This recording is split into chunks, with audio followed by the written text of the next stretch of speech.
તારીખ 26 જુલાઈના સાંજના સમયે અમારી ઝોન 2 એલસીબીના જે બે એએસઆઈ છે, પ્રદીપ જગદંબા પ્રસાદ અને નરેશ હોશિયારસિંહ, એ લોકોને એમના ખાનગી બાતમીદાર મારફતે માહિતી મળી હતી કે દક્ષેશ્વર 3 રસ્તા નજીક ચામુંડા ઇન્ડસ્ટ્રીયલ એસ્ટેટની અંદર ડુપ્લિકેટ મસાલા બનાવતી એક ફેક્ટરી કાર્યરત છે. તાત્કાલિક આ બાબતનું વેરિફિકેશન કરવામાં આવ્યું અને આ બાબતમાં હકીકત જણાઈ આવતા ઉધના પીઆઈ અને એમની જે ડી સ્ટાફની ટીમ છે એમનો સંપર્ક કરવામાં આવ્યો. એમને આ બાબતે રેડ કરવા સમજ કરવામાં આવી અને આ જે ડુપ્લિકેટ મસાલા જે છે એ એવરેસ્ટ કંપનીના બનાવવામાં આવી રહ્યા હતા. એટલે એવરેસ્ટ કંપનીના જે સુરત ડિવિઝનના એરિયા સેલ્સ ઓથોરાઇઝ મેનેજર છે એમનો સંપર્ક કરવામાં આવ્યો.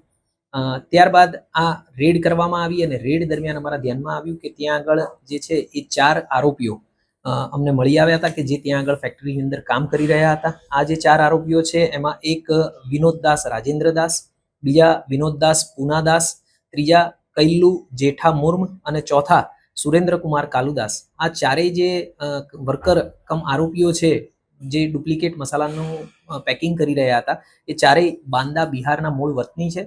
અગાઉ જે આ ફેક્ટરીની અંદર કામ કરી રહ્યા હતા એ જ વર્કરો મારફતે આ લોકો આવી ગયા હતા. લગભગ 1 થી 2 માસ પહેલા જ એ લોકો અહીંયા આગળ આવ્યા છે. જૂના જે આરોપીઓ છે એ તમામ આરોપીઓ જે પેકિંગ કરનાર માણસો હતા એ અત્યારે ફેક્ટરી છોડી ગયેલા છે. એટલે આ 4 આરોપીઓની વધારે પૂછપરછ ચાલુ હતી. જે દરમિયાન ધ્યાનમાં આવ્યું કે આ ફેક્ટરી જે છે એ મૂળ અનિલ ગુમાનસિંહ ગોયલ જોધપુર રાજસ્થાનનો જે વતની છે એ ચલાવી રહ્યો છે અને એની સાથે સુનિલ સોની કરીને જે એમનો માણસ હતો એ પણ આની અંદર સંડોવાયેલો હતો. હાલે અમે જે આગળ 4 વર્કર જણાવ્યા એ 4 વર્કર અને આ સુનિલ સોનીની અરેસ્ટ કરી અને ધરપકડ કરી અને પૂછતાછ ચાલુ કરેલી છે.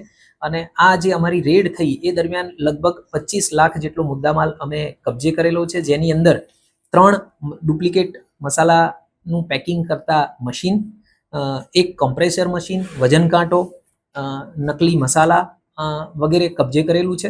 અમારી આ જે રેડ છે એ દરમિયાન જે પેકિંગ મળી આવ્યા છે એમાં 7,68,000નો અમને એવરેસ્ટ કંપનીનો જે ચિકન અને મટનનો મસાલો જે હોય એના પાઉચ મળી આવ્યા છે. અને આ ઉપરાંત મેગી મસાલા જેની કિંમત લગભગ 9,60,000 છે એ પણ મુદ્દામાલ અમે આ ગુનાના કામે કબજે લીધેલો છે.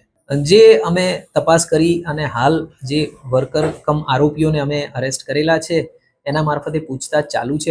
અમારા ધ્યાનમાં એવું આવેલું છે કે આ જે કારખાનું છે ફેક્ટરી એ લગભગ 6-1 માસથી ચાલુ હતી અહીંયા આગળ, પણ આ જે વર્કર્સ છે એ બધા છેલ્લા લગભગ 1 થી 1.5 માસમાં જ આવ્યા છે. એની અગાઉ જે કામ કરનારા વર્કર કમ આરોપીઓ હતા એ બધા જ ફેક્ટરી છોડી અને બીજે કામ કરવા જતા રહ્યા છે. એટલે બાકીની જે છે એ ઇન્વેસ્ટિગેશન બાદ અમે હકીકત તમારા ધ્યાનમાં લાવી શકીએ.